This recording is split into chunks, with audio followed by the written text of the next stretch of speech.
Hey everyone on YouTube, how's everyone doing? Haven't done a video in a while.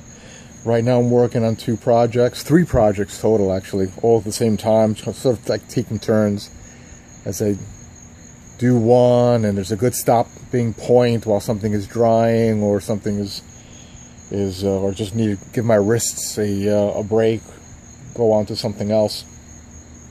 So I'm working on a custom tanto and a custom falcata sword, which you'll see in later vids. But I haven't done a video in a while, and I wanted to show you my folders. And this is in support of Sugarcreek Forge's build along. And you know, Tim's a really good guy, and this is for a really good cause. So I made myself a few folders, and they're in progress. And I would prefer to show you how I made them, but I don't have the time to do the videos. Right now you're looking at a dumb stump. So let me start off with these. This is the first one that I showed. It's going to be a long vid. This is oak, which I burnt, and then I coated it with CA glue to harden it. And then I gave it a little bit of a satin finish, a polyurethane satin finish. It's an integral knife, which means it's all one piece. I did a little bit of decoration here on the I don't know what to call this, a flipper or button. It's Hugo style.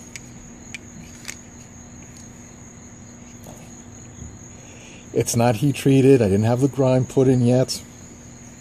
So if you're interested to know how to make the integrals, what I do is I take a block of wood and I pass it over my table saw. So the curvature in here is the same curvature of the table saw. So it comes in, approaches in this way. This is the table saw spinning, right? And I just stop at this point and then cut to shape it. And I may have to tweak the blade shape to match the curvature.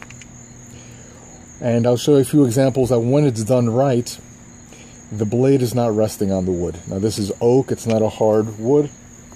The only concern is after constant use, maybe it's going to cut in. So I might decide to put in a stop pin. So I'll have to notch out here, put in a stop pin at the right spot, and there you go. If the groove goes, it doesn't have washers in here either. I'll put some sort of Teflon washers to line this up better, fill in the gap. But you can see that you'll have a nice little pocket in here. Burnt wood, it's got the ash, kind of baked wood kind of look. Similarly was done here. Not too happy with the burnt wood, so I might decide to scrap it or maybe come up with another set of scales, and then whoever buys this will have two sets of scales, burnt wood and then something else. Now this was my first one, and I did not extend the steel too far, and I kind of chewed it up in there just to give that decoration. Maybe that wasn't the best choice for a first time doing it, but it's going to be a friction folder, so it'll be pretty good. With this one, you can see that I've extended the top. And again, when done right, this top here sits on the wood, on the scales, and it keeps it from hitting down there. So it's another one that I'm not exactly too happy with. The piece back here, this is pretty tight, so it holds in place. The piece back here is flush. I've got some jimping. So also, when you do it right, if you do it intentionally, you could actually get it to stop right there by causing a little bit of friction between the scale and that top lip. If you're wondering how I made the actual blade, this is 5/16 stock of steel, which I cut down with my grinder by putting it on the flat platen and just pretty much losing 1/10 of an inch on both sides and leaving 1/10 of an inch in the center. It's a lot of work. Forging it is so much better. I would just hammer this down to shape if I had access to a forge, but I don't. Other choices is bloodwood. Now these I have a little more contouring done. Nice. They're durable. Did I say bloodwood? Black palm. Wow. Okay, so you can see over here I started to contour them a little better, and I hope I don't have too much glare in the sun. Again, stabilized with CA glue. And you can see that it's got a little more of a better fit to it. You got to put a little pressure here. I mean, you don't have to put pressure here, but that's the whole point of this and the jimping, is to keep it in place. All the blades here range from maybe 3.5 to almost 5 inches in length. So I guess another concern, if someone wants these and needs a specific length, then I could do it. This one is a little better because here it actually rests on the top of the scale, and it keeps it from going all the way too deep into the wood. And then down here, obviously, it rests on the scale and keeps it from going too far. It's the same with the other ones. And it's flush, and a little curvature put in here just for comfort. So kind of, you know, a little more ergonomic. This one does not have any washers, and you can see it kind of rocks a little bit. It'll be nice and tight with the washers. And you can see I made this part a little wider, so if you were to let it go, it gets stuck. It kind of rubs on the top. There it goes. It rubs on the top. Now that eventually will wear off. That's not going to last forever. And then you'll have to rely on the tightness of the pivot. Then I'll show you some I made with bloodwood. I love bloodwood, and I hope the glare is not killing how nice this bloodwood is. I've made a lot of these on the thicker side. They're about 1 inch wide. Where's the thin one? I can make them thinner, of course. It's just that because of lack of experience, I went thicker just to make them sturdier, but with some practice and dropping them, I've learned that they're pretty tough. The hardwood, bloodwood's pretty tough, and the black palm is pretty tough. Pretty robust wood. And I just love bloodwood.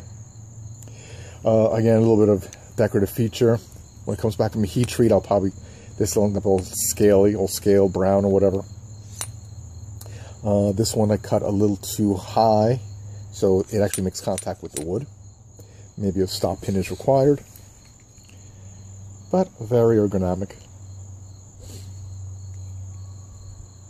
The blade thickness of all of these are about 1/10 of an inch.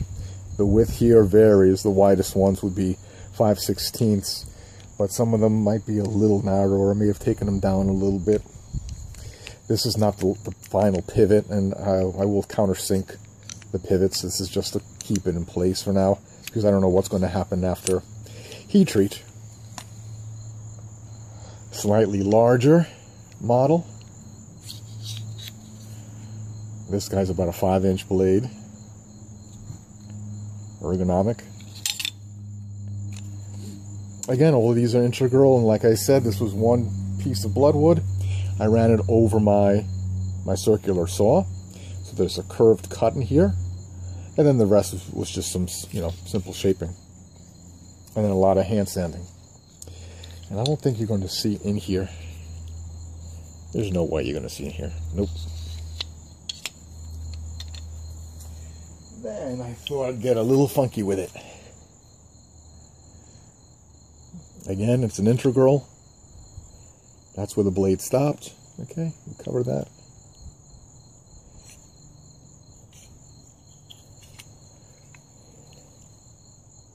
Some of you may have seen some photographs on Facebook. And Tim was right. He said these are addicting. Making these are addicting. So I don't think I've seen one this style. Again, if you line that up right, it'll sit on top of the wood. If not, you might need a stop pin, or just live with the fact that the blade is going to make contact with the wood. But it's not going to make too much contact because the friction will keep it from slamming in there all the time. Okay, and since I also love desert ironwood, now this one is not integral. 2 pieces of desert ironwood with a black, 2 pieces of white, and then a black G10 spacer. So that goes all around. Here it's making contact with the G10 spacer. Not too much contouring. I kept this one simple, elegant. It is tapered in back. Got it wide here and it narrows down. Tanto tip.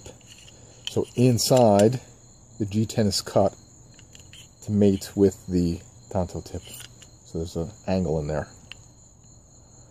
And this one's hand polished to about 2500, I think.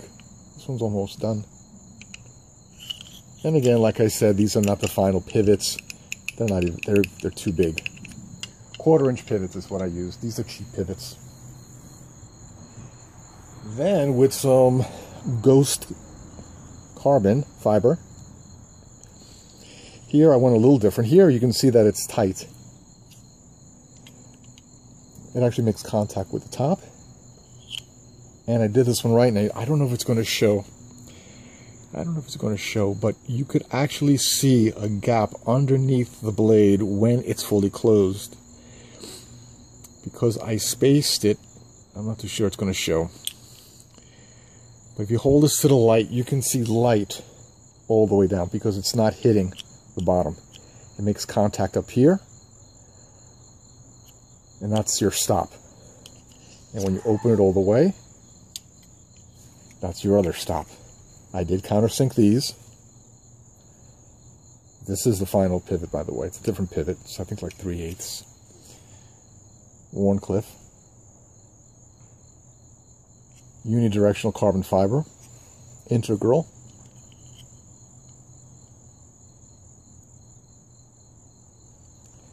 Hope I'm not moving this too fast. Blades are not heat treated. I said that before.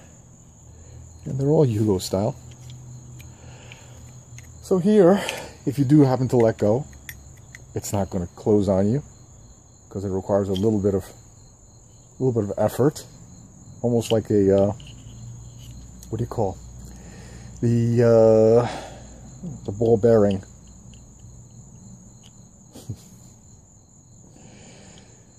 Okay. Then to get even funkier, I created. It's not a balisong. That's not my intention. It's just a different way to do a friction folder. So that's going to be the bottom part of the blade. So I'm holding it this way. Those are my pivots, 1/8 of an inch. And I still have to do some work because they don't protrude on the other side. So I'm going to have to take this down a little bit or get longer pivots. But I'm going to keep these pivots. The handles are flush. When they're opened, the blade is huge. This is like 6.5 inches. You do not have to go that big. But I wanted a folding sword. And like a balisong, there's a little bit of tension in here, so they don't close all the way, which allows me to put that clip. And I plan to do some sort of contouring in here and polish the bloodwood. This is what bloodwood looks like when it's not polished, and this is what it looks like when it's polished. I'm not too sure we got too much glare. Let me hold it this way so the pins don't fall out. Last, and I still have 3 more to do, 3 more blanks to do, is this one. Now this is a design that I wanted to do many years ago. And actually asked someone else to do it for me until I learned that there's a knife maker named Serge from Serge Knives that makes styles like this, which is basically your friction folder, only it's missing half a scale. So you can say it's inspired by him, but different design. I need a way to, this hole here is going to be my locking mechanism, where I'm going to be able to press down to disengage the lock. I have to figure out how to build that. I have an idea. The tang hides in here, and you hold it this way, you can hold it this way. Different ideas for a friction folder. A lot more contouring needs to be done to kind of, you know, make this a little more stylish. It is a little wide, but it's comfortable. It fits in the hand. My preference would definitely be to use one like this. It's just more ergonomic. It's also smaller, not as wide. One like this with the finger notches. Again, it just fits in the hand much better than this. It would also cut better because it doesn't have all that. But if you want something that's attractive and you want to lay it on your desk, this sits on the desk like that. I learned a lot from making this one. Number one, the tang doesn't have to be that long. Like I did here, I can make it half as long. All this here is extra, wasted, not necessary. Maybe there's something I can do over here to make it better. Doesn't have to mate, maybe from here, just chop this right off. But I don't want to do too much until I figure out the locking mechanism. Alright, everyone, so that's pretty much what I'm working on, my friction folders. I hope you enjoy that. And I hope you're having a great weekend. Do I have a lot of glare? So, to all, have a great friction folder. Bye now.